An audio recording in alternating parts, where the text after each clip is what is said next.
తర్వాత అనమాట కైక కోరిక వల్ల అనమాట అరణ్యవాసం మొత్తం 14 సంవత్సరాలు రాజ్యాన్ని మొత్తం వదిలేస్తాడు. కానీ అగ్నిపాత్ర ఎంబడి తీసుకెళ్తాడు. ఈ బాధ్యత కౌశల్య మాతకు అప్పయ్యప్పి ఎంబడి తీసుకెళ్తాడు. అడవిలో 14 సంవత్సరాలు కూడా అనమాట అగ్నిహోత్ర రెగ్యులర్ ఆచరించేది. కానీ మన రాముని భక్తం కానీ రాముని ఆచరణ ఏదైతే ఉందో దాని అనమాట పక్కన పడతాం. జై శ్రీరామ్ అంటే రామరాజ్యం రాదు. రాముడు ఏదైతే ఆచరించాడో దాన్ని ఆచరిస్తే రామరాజ్యం వచ్చేస్తుంది. అప్పటి వరకు రామరాజ్యం రాదు మనకి అనమాట. మీరు చూడండి, ఇళ్ళని చూసుకున్నప్పుడు మీరు అనమాట రామరాజ్యం రానమాట. రాముడు ఏదైతే ఆచరించాడో ఆచరిస్తేనే మనకు రామరాజ్యం వచ్చేస్తుంది. సదా రామాయణం చూసుకుంటే మన యజ్ఞం కొట్టొచ్చినట్టు కనిపిస్తుంది. మీరు భౌతికలు చూడండి అనమాట. యజ్ఞం అనమాట సృష్టి నిర్మాణం కూడా యజ్ఞం వల్ల జరిగింది.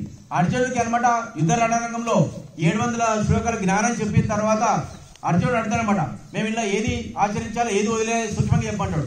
అన్ని వదిలేసాయి. యజ్ఞదాన తప కర్మ స్వాధ్యాయ నిరతో భవేదు, ఇవి వదలడానికి వీల్లేదు, యావత్ బాధ్యత మేమే వహిస్తామని అనమాట. ఈ 5 ఆచరిస్తే చాలు. యజ్ఞము దానము తప కర్మ స్వాధ్యాయ ఇవి ఆచరిస్తే చాలు అనమాట. మీ బాధ్యత యావత్ మేమే వహిస్తాము అన్నాడు అనమాట.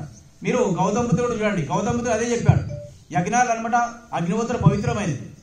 ఎట్లయితే అనమాట నక్షత్రాలు అనమాట ఏదో చంద్రుడు గొప్పవాడు, గ్రహాలలో సూర్యుడు గొప్పవాడు, నదుల కన్నీ సాగరం ముఖం ఎట్లయితే ఉండవు, యజ్ఞాలు మనుషులలో రాజు గొప్పవాడు.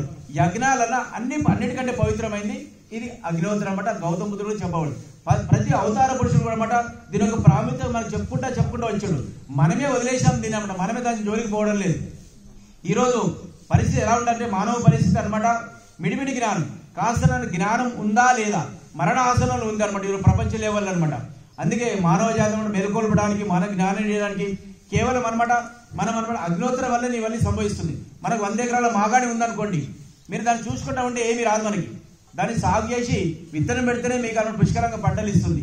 అలాగే వేదాల్లో అన్నిటి చెప్పబడుతుంది. దాన్ని ఆచరిస్తేనే మనం దాన్ని ఫలితం పొందగలుగుతాం, సుఖము శాంతి ఆనందం పొందగలుగుతాం, లేకుంటే పొందలేదు. ఇది అగ్నిహోత్రం అన్నమాట. మీరు చాలాసార్లు చందమామను చూపిస్తూ మనకు పిల్లలకి మట్టి గోరుముద్దలు తినిపిస్తామో పరమేశ్వరుడు మనకు అంత ఈజీగా అనమాట మనకు నేర్పడం జరిగింది. కానీ మనమే వదిలేసాం. మళ్ళీ పరమేశ్వరుడు మనం మోసం చేయడు.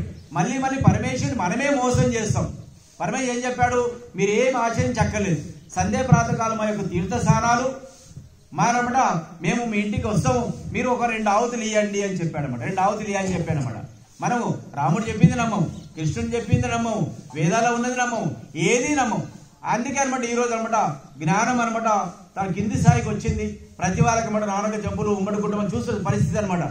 అలా లేకుండా అనమాట అందుకే గజానన మహారాజుకి అనమాట వాళ్ళ గురుగారు అనమాట, వాళ్ళ గురుగారు ఒకసారి 1944 అనమాట ప్రత్యక్షమే అనమాట 4 శునకాలు అనమాట చూపిస్తాం. శునకాల పరిస్థితి ఎలా ఉంటుందంటే చాలా దీన స్థితిలో ఉంటుంది. దాంట్లో ప్రాణం ఉందా లేదా, నిలబడలేక వస్తువులు కదా, శివరక్తం కారుతుంది, ఒట్టి అస్థిరమే ఉన్నాయి అనమాట, గజ్జి తామెర ఆ స్థితిలో ఉన్నాయి. అంటే శ్వాస ఉందా లేదా అంటే కుక్కలలో కూడా ఎక్కడో మిడిమిడి జ్ఞానం అంటే ప్రాణం ఉంది, కానీ ఉందా వదిలేసి స్థితిలో ఉంది అనమాట.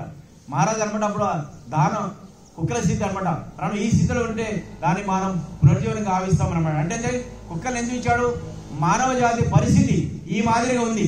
మానవ జాతి పరిస్థితి అనమాట జ్ఞానం మొత్తం నశించిపోయి ఈ పరిస్థితిలో ఉంది, మీరు ఏం చేయగలుగుతారనమాట గురువుగారు అడిగారు. ఆ పరిస్థితిలో మన మానవ జాతి పరిస్థితి జ్ఞానం ఆ స్థితిలో ఉంటే దాన్ని మేము పునర్జీవనం గావిస్తామని చెప్పి అప్పుడన్నమాట మహారాజుకి అన్నమాట వాగ్దానం చేసేవాడు. గురుగారికి అన్నమాట గురుదక్ష ఇచ్చాడు అనమాట. ఏమని, నేను ఒక వేదాలకు పునర్జీవనం గావిస్తాను, ఈ వృత్తి మీద సుఖము శాంతి సమృద్ధి అవుతుంది, పూర్వ భారతదేశం అనమాట అవుతుంది అని చెప్పి గురుదక్షిణ ఇచ్చాడు. అప్పటి నుంచే ఈ యొక్క ధర్మాన్ని అక్కలకోట నుంచి ప్రపంచవ్యాప్తంగా అందేయబడుతుంది. మీరు అక్కలకోట అందరికి తెలిసి అనుకుంటా. అక్కలకోట ఇక్కడ మన 300 కిలోమీటర్లు ఉంది. అక్కడికి 72 దేశాలు చాలా మంది వచ్చి వేదాల గురించి అగ్రతులు నేర్చుకొని మళ్ళీ వాళ్ళ దేశాలకు పోయి వాళ్ళ దేశాల ప్రచారం చేస్తారు. కేవలం మన ధర్మము రామరాజ్యం అంటాం కానీ రాముని ముక్తం కానీ రాముడు ఏం చెప్పాడో దాన్ని ఆచరణ పెట్టమనం. ఇతర దేశాలు అనమాట ఆచరణ పెట్టి వాళ్ళు హ్యాపీనెస్ ఆనందం పొందుతున్నారు, పంటలు పండిస్తున్నారు, అంటే హాస్పిటల్ లేకుండా ఆరోగ్యం జీవనం కడుతున్నారు, ఓ మంచి సంస్కారవంతులు తయారవుతున్నారు. ఖాళీ మనం అనమాట మాట చర్చ వల్లే జరుగుతుంది, కానీ ఆచరణ వచ్చేసరికి అనమాట మనం జీరో ఉంది మనం అనమాట.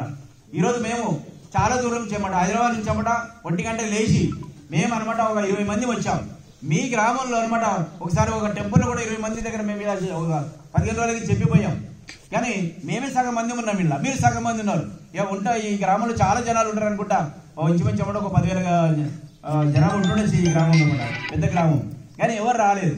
అదే వేరే మీరు చూడండి ఒకసారి ఎక్కడన్నా చర్చ్ ఫాదరు లేక మొల్లాలు వస్తారన్నమాట, ఈ స్థలం కిటకిటకిలు ఆడేది. కానీ మనం ధర్మం అంటే కానీ ధర్మం జోలికి పోమన్నమాట. అందుకే అలాంటి పరిస్థితి ఉంది మనది.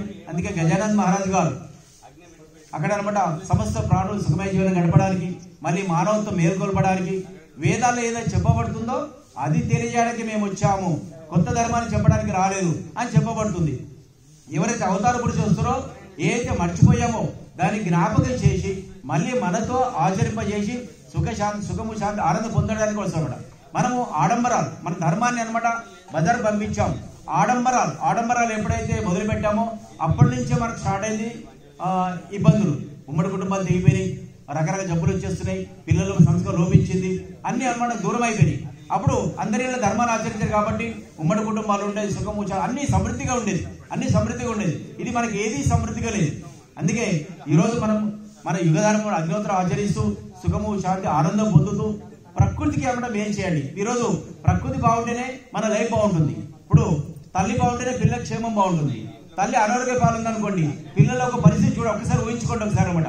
ఈరోజు మనమంతా తల్లిని అవమాసాలే మోస్తుంది. మనకి ప్రకృతి 100 సంవత్సరాల ప్రకృతి ఓడలు మనం జీవనం గడుపుతున్నాం. ప్రకృతి ఏ పరిస్థితుల్లో మీరు చూడండి, ఆమెను కాపాడుకునే బాధ్యత మన అందరి మీద ఉంది. మనం అందరి మీద ఉంది. ప్రకృతి బాగుంటే మనందరం బాగుంటుంది. ఒకప్పుడు ప్రకృతి బాగుండేది. మీరు చూడండి ఒకసారి అనమాట, మీరు చిన్నగా పండ్లు పాలు ఎక్కడన్నా మామిడి పండ్లు ఉన్నాయి అనుకోండి, ఇదంతా గుమ్మగుమ్మలు ఆడుతుంది.